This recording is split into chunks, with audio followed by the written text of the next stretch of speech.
வணக்கம் நண்பர்களே. ஓம் தத்புருஷாய வித்மகே வக்கரதுண்டாய தீமகே தன்னோ தந்தி பிரச்சோதயாத். ஓம் ஸ்ரீ சிவசக்தி சேனல். நாம் எதை பற்றி பார்க்க போகிறோம், எந்த விஷயத்தை பற்றி நம்ம பேச போகிறோம், எந்த மூலிகையினுடைய மை செய்ய வேண்டிய ஒரு விஷயந்தான்.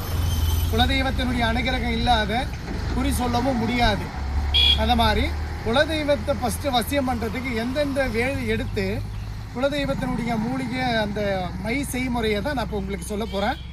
இதை நீங்கள் கவனமாக கேட்டுக்கோங்க. ஒரு முறைக்கு 2 முறைங்க நீங்கள் கேட்டுட்டு க்ளீனாக நீங்கள் எடுத்து நீங்கள் அந்த வேலையை பண்ணலாம். இது வெள்ளை இருக்கும் செடி, வெள்ளை இருக்கும் வேறு நீங்கள் எடுக்கணும். செடி கிடையாது, வெள்ளை இருக்கும் வேறு எடுத்துக்கோங்க. எவ்வளோ முடியுமோ அவ்வளோ சேகரிச்சுக்கோங்க. வெள்ளை இருக்கும் வேறு எடுத்துக்கிறீங்க. அப்புறமா எட்டி வேறு, வெள்ளருக்கம் வேறு, எட்டி வேறு, கதம்பை வேறு, வேப்பம் வேறு, எருமை கனக விரிச்சகம் வேறு.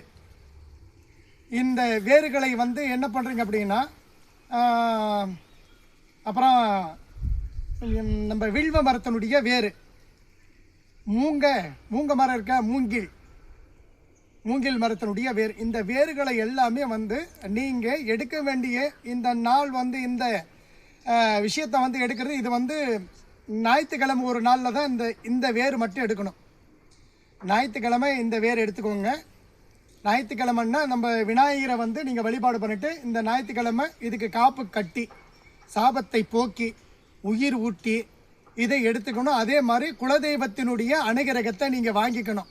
நான் இந்த வேலைக்கு தான் பண்ணுறேன், இந்த வேலைக்கு செய்ய போகிற சாமி, உங்களை வரவழைக்க போகிறேன் அப்படின்னு சொல்லிட்டு நினச்சிக்கிட்டு தான் ஒரு வேர் எடுக்கணும். இதுக்கு நீங்கள் அடி மரத்தில் வேருக்கு காப்பு கட்டணும் இல்லை, வேண்டாம். அடி மரத்தில் காப்பு கட்டிடுங்க. மஞ்சள் பூசிட்டு மஞ்சள் கோம்பால் காப்பு கட்டிடணும். எலுமிச்சம்பழம் மட்டும் பழி கொடுங்க. சாபத்தை போக்குற மந்திரம் ஏற்கனவே நான் உங்களுக்கு வீடியோ போட்டிருக்கேன். அப்படி இல்லைன்னா நீங்கள் இப்பயும் ஒரு மந்திரத்தை சொல்கிறேன். ஆணை முகந்தனே அனுதினம் வருவேன், அகத்தீர் சாப நசி, தேவரர்கள் சாப நசி, பூவரர்கள் சாப நசி, மூலிகை சாபம் முழுவதும் நசி. அதே மாதிரி ஓமொழி மகாமொழி ஜீவன் மொழி உன்னுயிர் உன்னுடல் நிலைத்து நிற்க சகல வேலைக்கு வசமாக நிற்க சுவக ஓம் சத்தி நிற்க சிவனிக்க சத்திய சிவனும் ஒத்தி நிற்க சிவா. இந்த மந்திரத்தை சொல்லிட்டு தான் ஞாயிற்றுக்கிழமை ஒரு நாளில் இதை எடுத்துக்கிறீங்க. எட்டி வேறு எடுக்கும் போது எட்டி வேரும் வேப்ப மரத்தினுடைய வேரும் எடுக்கும் போது நீங்கள் செவ்வாய்க்கிழமை எடுங்க. செவ்வாய்க்கிழமை அதுக்கு பலி கொடுத்து தான் எடுக்கணும். இதுக்கு எப்படி நீங்கள் காப்பு கட்டி முறையை எடுக்கிறீங்களோ அதே மாதிரி தான் அந்த வேறு எடுக்கணும். அப்போ கதம்பை வேறு, மூங்க மரத்தினுடைய வேறு, இது 2 வேரையும் வியாழக்கிழமை எடுங்க.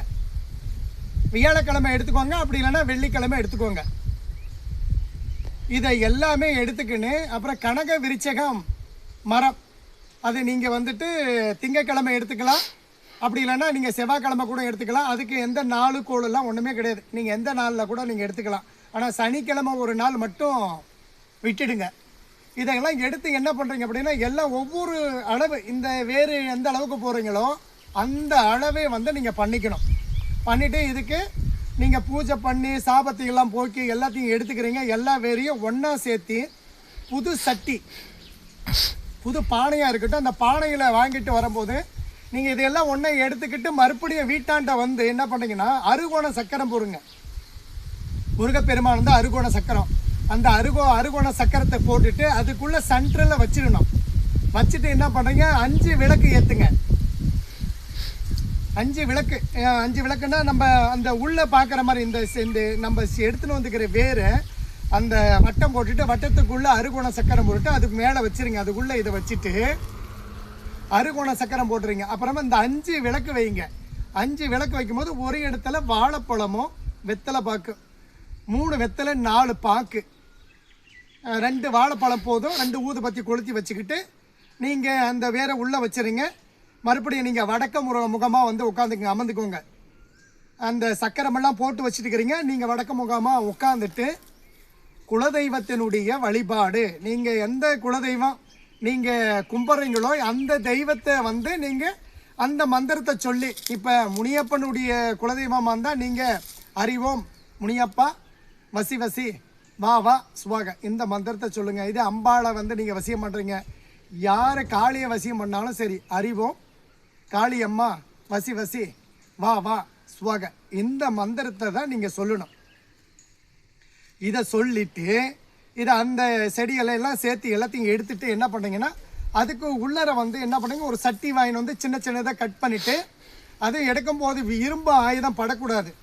முக்கியமானது எக்கு எடுத்துக்கோங்க. ஏன்னா இந்த மண்ணெல்லாம் குத்துறதுக்கு வந்து எக்கு வந்து இந்த ஜம்பர் போடுவாங்க பார்த்துங்க, கடப்பாறை உளி, அந்த மாதிரி ஒரு கடப்பாறை பண்ணிக்கோங்க. அந்த கடப்பாறையில் வந்து நீங்கள் தட்டி உளி அடிச்சிங்கன்னா அந்த மண்ணில் வந்து அதை நீங்கள் நோண்டி எடுத்துக்கணும். அந்த வேறு கூட எடுக்கிறது, வேறு வந்து வழி எப்படின்னா வந்து வடக்க போகிற வேறு, அப்படி கிழக்க போகிற வேறு, இந்த 2 வேறுகளை ஏதோ ஒன்று தான் கட் பண்ணி எடுத்துக்கணும். இந்த ரெண்டு பக்கம் போகிற வேறு நான் கட் பண்ணி எடுத்துக்கலாமா, நான் எடுத்துக்கோங்க தாராளமாக. அப்போ தெற்கு போகிற வேறு மேற்கு போகிற வேறு எடுக்கக்கூடாது. எந்த செடியிலையுமே நீங்கள் எடுக்கக்கூடாது, எந்த மரத்துலையுமே எடுக்கக்கூடாது. இதை கட் பண்ணிடுறீங்க, சட்டியில் வந்துட்டு சீல் வச்சுட்டு தான் உள்ளே போடணும். அப்போ என்ன பண்ண, உள்ளே போடும்போது வந்து பச்சை கற்பூரம் இருக்கு இல்லையா, இந்த பச்சை கற்பூரத்தை இந்த புது சட்டி உள்ள இந்த வேறு எல்லாமே வச்சுருங்க. கட் பண்ணி வச்சுட்டு சீல் போடாததுக்கு முன்னே பச்சை கற்பூரத்தை உள்ளே போடுங்க. உள்ளே போட்டுட்டு நல்லா நுணுக்கி நல்லா தூள் பண்ணி விட்டுட்டு அப்புறமா சீல் போடுங்க. மேலே வந்து காற்று வந்து வெளியே போகிறது அளவுக்கு சிலை மண் போடுவோம் இல்லையா, சீல் போட்டு தான் நம்ம அது பண்ணால் மட்டும்தான் இது நம்மளுக்கு முழுமையாக கிடைக்கும். அப்படி சீல் போடாமல் நம்ம பண்ணோம்னா காற்றுல எல்லாமே அப்படியே மேலேயே போட்டு மேலோட்டமாக போட்டு எரிச்சோம்னா சாம்பலாக போயிடும் எல்லாமே. அது செய்யாதீங்க. சீல் போட்டுட்டு இதை செஞ்சுக்கோங்க. செஞ்சு எடுத்துட்டு இது கரெக்டாக வந்து இது உயிர் கொடுக்கறது வந்து 7 ஜாமம் நீங்கள் அரைக்கணும். நைட்டில் அரைக்கக்கூடாது. சுத்தபத்தமாக குளிச்சுட்டு காலையில் 3 to 6 மணிக்கு உள்ளர நீங்கள் இந்த மையை வந்து நீங்கள் அரைக்கிற வேலையை பண்ணணும். 7 ஜாமம் அரைக்கணும். அரைக்கும்போது கீழே நீங்கள் ஒரு விருப்பு விரிச்சுக்கோங்க. உங்களுக்கு வந்து நன்னி கல்வம் அப்படின்னு ஒன்று இருந்தால் அது மைய அரைக்கிறதுக்கு நன்னி கல்வம் நீங்கள் அது விலைக்கு கூட நீங்கள் வாங்கிக்கலாம். இல்லை அப்படி இல்லைன்னா உங்கள்கிட்ட மாம்பழ நாங்கள் பரமட்டாக நாங்கள் வந்து அரைக்கிற கல் இருக்குது, அதில் அரைச்சிக்கலாமா, நான் அரைச்சிக்கோங்க. அதை அரைக்கும் போது மந்திரத்தை வந்து உங்கள் குலதெய்வத்தினுடைய மந்திரம் தான் சொல்லணும். நீங்கள் பொதுவான மந்திரத்தை வந்து சொல்லவே கூடாது. நீங்கள் யார் எதுக்காக நீங்கள் இந்த மந்திரத்தை இந்த தயார் பண்ணுறீங்க, எந்த தெய்வத்தை நீங்கள் வழிபாடு பண்ணுறீங்க, எந்த இதில் வந்து இன்னொரு விஷயம் சொல்கிறேன், குலதெய்வத்தினுடைய அனுகிரகம் இருந்தால் மட்டும்தான் குறியும் சொல்ல முடியும். நம்ம ஏனோ தானோ மைய வாங்கி வச்சுக்கிட்டு அது நடக்கலை இது நடக்கலை அப்படின்னு சொல்கிறது அதெல்லாம் சும்மா பேச்சு, சரிங்களா? நீங்கள் வந்து இதை குறி சொல்கிறதுக்கு வந்து நீங்கள் குறி சொல்கிறீங்க, குறி ஆடுறீங்க, குறி வந்து போது வாயை விடுறதுக்கு கிடையாது. எங்களுக்கு வந்து இது மாதிரி வந்து போதுன்னு நீங்கள் குலதெய்வத்தினுடைய வழிபாடுக்கு தான் இந்த மை. குறி சொல்கிற மை இருந்தாலும் சரி, இல்லை நீங்கள் தேங்காயில் பார்த்து குறி சொல்கிறதா இருந்தாலும் இந்த மையை நீங்கள் தொட்டு வச்சுக்கோங்க. அதே மாதிரி எலுமிச்சை மரத்தில் ஒருத்தர் குறி சொல்லுவாங்க, வெத்தலையை வச்சுட்டு குறி சொல்லுவாங்க, தேங்காயை உடைச்சிட்டு ஒருவர் வந்து குறி சொல்லுவாங்க. இதுக்கு எல்லாத்துக்குமே காரணம் இந்த மை தான். இந்த மையை நீங்கள் செஞ்சு நீங்கள் ஒரு டப்பியில் போட்டு பதனம் பண்ணி வச்சுக்கினா நீங்கள் எப்பொழுதுமே நீங்கள் யூஸ் பண்ணிக்கலாம்.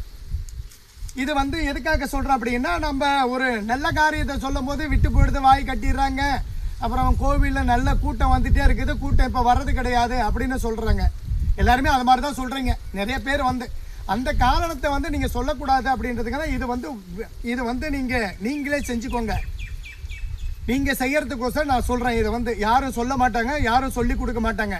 இந்த வேலைகள்லாம் பண்ணிவிட்டு நீங்கள் செஞ்சுக்கினா உங்களுக்கு நீங்கள் நினைக்கிற காரியம், இப்போ எந்த வேலையை செய்கிறீங்க, இப்போ ஒரு மாந்திரிகம் பண்ணுறதா இருந்தால் கூட இதை செஞ்சுக்கலாம்.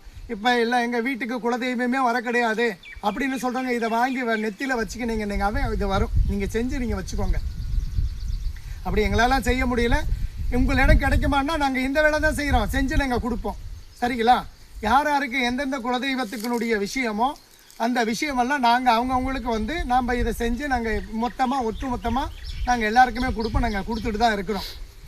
இதை வந்து ஏன் நான் சொல்கிறேன்னா, என்கிட்டே நீங்கள் வாங்கிக்கோங்க, என்கிட்ட வந்து பண்ணிக்கோங்க அப்படின்னா உங்களுக்கு நான் வந்து சொல்ல கிடையாது.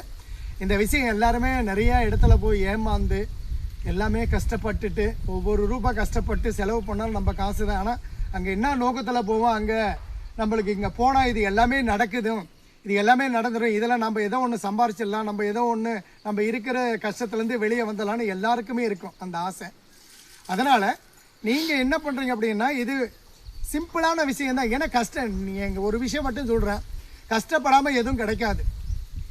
இல்லை எதை இருந்தாலும் கஷ்டப்படணும். இப்போ தண்ணி பானையில் இருக்குது, மொண்டு குடிக்கிறதுக்கு நாம் தான் நடந்து போகணும். நாம் நடந்து போனால் மட்டும்தான் அதை மொண்டு குடிக்க முடியும். அதே மாதிரி தான் ஆள் இருக்கிறாங்க, மொண்டு கொடுப்பாங்க, குடிச்சிக்கலாம். ஆள் இல்லாத போது நாம் தான் எந்திரிக்கணும். அதே மாதிரி தான் இது அந்த அளவுக்கு வேலை செய்யும். உங்கள் குலதெய்வம் வேணும், எனக்கு குலதெய்வத்தினுடைய அனுகிரகம் வேணும். நான் கோவில் கட்டிகிட்டு இருக்கிறேன், கோவில் குறையாக நிற்குது, அரைக்குறையாக நிற்குது, நான் போன வேலையோ எதுவுமே நடக்கலை, நான் போகிறேன் காசு கொடுக்குறேன்றவங்க கூட கொடுக்க மாட்டேங்கிறாங்க அப்படின்னு சொல்கிறீங்க பார்த்தியா? இது குலதெய்வத்தை வசியம் பண்ணி நம்ம நெத்தியில் கொஞ்சமாக எடுத்து வச்சுக்கோங்க, வச்சுக்கிட்டு போங்க. உங்களுக்கு எல்லா காரியமே வெற்றிகரம் தான், வெற்றியாக நடக்கும். நீங்கள் எந்த வேலைக்கு போனாலும் உடனே நடக்கும். இப்போ மாந்திரிகமெல்லாம் நம்ம பண்ணுவோம். மாந்திரிகம் பண்ணுறவங்க கூட இந்த குலதெய்வத்தினுடைய அனுகிரகம் இருந்தால் தான் நாம் ஒரு வேலையை செய்யும் போது அது முழுமையாக பயனளிக்கும். நம்ம செஞ்சு கொடுக்குறவங்களுக்கு அவங்களுக்கு நல்லது நடக்கும். ஏன்னா நம்ம அந்த குலதெய்வத்தினுடைய வசியம் இருந்தாலும் மட்டும்தான் நம்ம அதை செய்ய முடியும். அதே மாதிரி தான் இது எல்லாமே செய்யணும். நீங்கள் எல்லாமே செஞ்சுக்கோங்க. இது அஸ்தகண்டம் கொஞ்சமாக நீங்கள் அக்தர் வாங்கிக்கோங்க, ஜவாது கொஞ்சம் போட்டுக்கோங்க, புணுகு, கஸ்தூரி இது எல்லாமே வேணும், கோரோசனையும் வேணும். சரியா? இதை அரைக்கிற முறையும் சொல்லிவிடும். எதை விட்டு அரைக்கணும், நம்ம கிட்ட சிந்தாமணி கொட்டை இருக்குது பார்த்தீங்களா, விளக்கெண்ணெய், அந்த விளக்கெண்ணெய் விட்டு தான் அரைக்கணும்.